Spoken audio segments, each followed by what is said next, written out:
The most ridiculously hard to hold B point in the history of, oh, I have the wrong gear on. Just hold on. Everybody just, oh, doggone it, there's people here.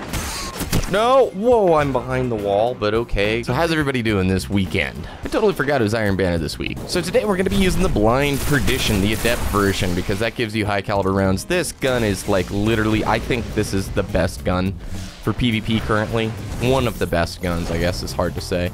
Hand cannons are still dominant, like especially if you're playing in competitive stuff. Dude, it is like 4v6 and we are shredding. So I'm using a new setup actually today.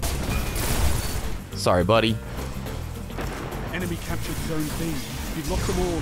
They've got That's for you. People who just spam magnetic grenade are up there with people who kick puppies. I'm dead. Run away, run away, run away. I can't believe it, I escaped. Yeah, let's go, son. Who's next on my Vooper? You're getting Voop today, and you get a Voop. Hey, come spam your magnetic grenade, because that's all you know how to do. Did you just miss a rocket? You did just miss a rocket. Oh my goodness, this gun shreds. Zone C secure. Bye. That's cute. I liked your Chaos Dogma until I blew your face off. Was it worth it? Oh man. So in this video, I actually did want to talk about some sort of topic. I always try and bring in a couple of notes into these videos so it's not just me making noises at the screen. Oop. Oh goodness, guys, Saladin's Vigil just feels so good. So good. I wanted to talk about what the deal breakers for Destiny 2 are for me. Things that if the game ships without these these features at launch, it's going to dramatically impact the popularity and the sustainability of the game. Because like, let's face it, Destiny 2 is going to be a commercial success. Boom. What is he? Why is he so shiny? GG's, GG's. Dude, blind Perdition is a slaying machine. I guess it's not really fair to say we all know Destiny 2 will be a commercial success. It's too early to say, right? With Destiny 1, it certainly seems like it was. They have, what do they say, the last metric, like 30 million registered players. They went out of their way to never ever say how many copies Destiny 1 sold. At least from a Twitch and a YouTube perspective, the game has maintained a ridiculously healthy viewer base for a long time, for a game very devoid of content, or I guess long-term content, I should say. Haboop. So if dedicated servers aren't in both PvP and PvE, oh my gosh, that's gonna be heartbreaking. Oh, I thought I was in lunge. There it is. There's that dumb Warlock lunge distance. It's outrageous, my friends. Biggest complaint probably for everybody year one was the netcode in this game. Double? Oh, looking into the sun, dude. This is so gnarly. I need a pair of sunglasses. Oh, ho, ho, ho, ho. So dedicated servers are an absolute must. If you don't have dedicated servers, especially with the PC crowd coming into things, the mass critical just backlash is going to be severe. And it should be. I mean, I know dedicated servers are expensive, but players want that. That is such a crucial thing for a game like this, especially when you're dealing with like timing-based raids, where precision really does matter a lot. That's one of my biggest frustrations. Come on, buddy. Nope, sorry. With Destiny 1 in particular. I think 60 FPS is the second thing that they just have to deliver on consoles. It's obviously, oh wow, what a sick sticky. The PC obviously will get more than 60. Long mom. I'll bail on that. Not interested in dealing with you, dude, even though I know you're just so hungry and thirsty, you're gonna go and chase all day. What are you shooting, dog? What are you shooting? Woohoo! That slide snap. That's what quick shot's all about. What is that little flaggy thing behind him? What was that? You guys see that weird looking flag thing? He's gonna nade me. Oh, come on. Dragoon. Dragoon, let's go. No, no, no, no. They're choking their supers so hard right now. Keep the spree alive. Okay. Yeah, that went pretty much as expected.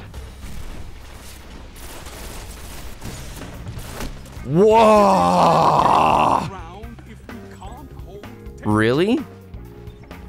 You're gonna teabag off that? I don't really get people who teabag for kills like that. It was literally 3v1 there at the end. All right, let's see what we get. A helmet. A distant star.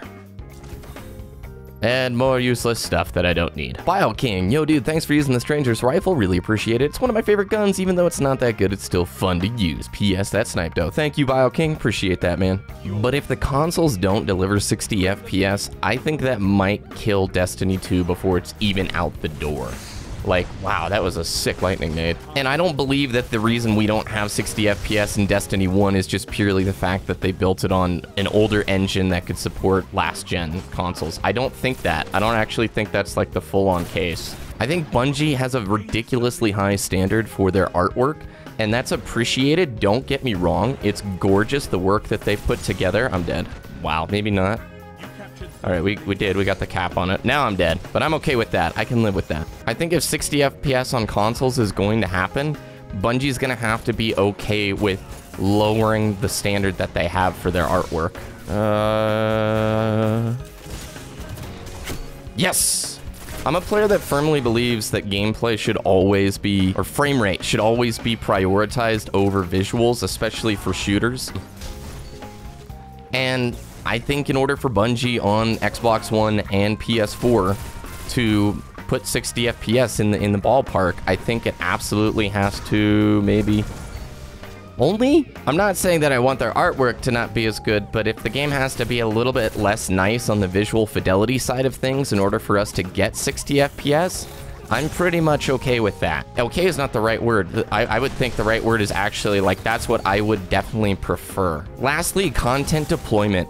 The way that they handle the expansions and adding new content to the game and the pricing structure has to be better than Destiny 1. And I'm already really scared because they're doing the whole Expansion 1, Expansion 2 Season Pass thing exactly like Dark Below and House of Wolves. Now, we don't know what that content's going to look like or what's going to be in it or how big they're going to be, but they have got to do a better job pricing and explaining to people what type of game this is. For me, it doesn't bother me. I get it because I've played WoW and MMOs for years. I understand how the expansion model works, but right now we literally have the worst of both worlds where we essentially pay a subscription price in the form of the expansions. If you don't buy the DLCs and expansions, you're really not playing the Destiny experience. You don't have options to play all the playlists. You don't get, oh geez.